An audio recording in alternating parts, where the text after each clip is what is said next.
सुप्रभातम बच्चों, आज मैं आपको इस वीडियो में राम लक्ष्मण परशुराम संवाद का जो पहला खंड है उसका भावार्थ बताने जा रहा हूँ। ध्यानपूर्वक समझिए और पुस्तक में देखिए।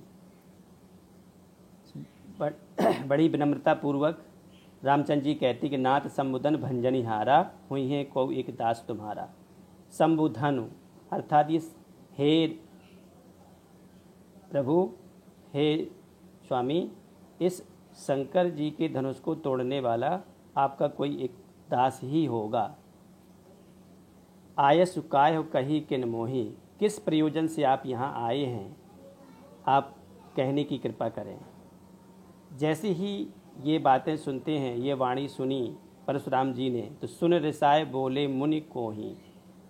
तो परशुराम जी बड़ी क्रोधपूर्वक वाणी में बोले कि हे राम, सेवक सो जो करे सेवकाई। सेवक तो वो होता है जो सेवा का काम करता है। आरी करनी कर करे लड़ाई, शत्रुता का काम करके लड़ाई नहीं करता।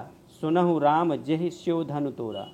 हे राम, ध्यानपूर्वक सुन लो, जिसने ये स्यो धनु तोड़ा है, साहस बाहु सम सो रिपु मोरा। रिपु कहते शत्रु को। सहस्र बाहु के समान मेरा शत्रु है। सो बिलगाव बिहाय समा जाए। इस सभा में जितने भी राजा बैठे हुए हैं वो अलग हो जाएं। जिसने ये काम नहीं किया है, अर्थात शंकर जी का धनुष नहीं तोड़ा है, इस सभा से अलग हो जाएं, नहीं तो एक साथ सारे राजा मारे जाएंगे।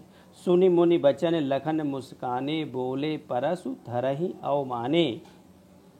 परशुराम जी की ये बातें सुनकर लक्ष्मण जी मुस्कुराने लगे और मन ही मन कहने लगे कि परशुराम जी इतना ज़्यादा जो अभिमान है करने की ज़रूरत नहीं है, और थोड़ा सा उनको और उकसाने की निमित्त से या उनको और थोड़ा सा क्रोधित करने के निमित्त से कहते हैं कि बहु धनु ही तोरी लड़काई, कबहु ना सिरिस कीन गुसाई।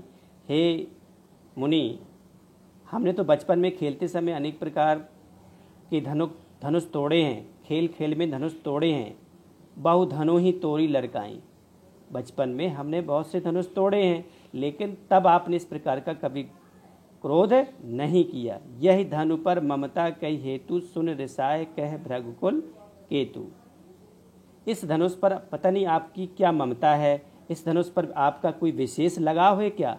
जब ऐसी बातें सुनी परशुराम जी ने लक्ष्मण जी की, तो सुन रिसाए बोले, सुन रिसाए कह भृगुकुल केतु। भृगु वंश के पताका के समान, अर्थात परशुराम जी भृगु, परशुराम जी किस कुल के हैं? भृगु कुल के। तो भृगु कुल केतु, भृगु वंश के पताका के समान क्या बोले?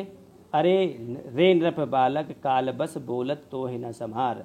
अरे राजा के बालक, तू काल के बस में है, इसलिए तू संभल करके नहीं बोल रहा है। धनु ही सम त्रिपुरारि धन, विदित सकल संसार। पूरा संसार जानता है कि ये शिव जी का धनुष है और तुम इसे छोटी सी धनु ही बता रहे हो। निश्चित रूप से तुम काल के बस में हो, अपने बस में नहीं हो, इसलिए अपनी वाणी को संभाल करके नहीं बोल रहे हो। बच्चों, ये चौपाइयाँ हैं, इनको ध्यानपूर्वक पढ़िए और एक एक चौपाई का अर्थ निकालने का पूरा प्रयास करिए। अगर कहीं समझ में नहीं आता है तो ज़रूर आप पूछने का प्रयास करिए। धन्यवाद।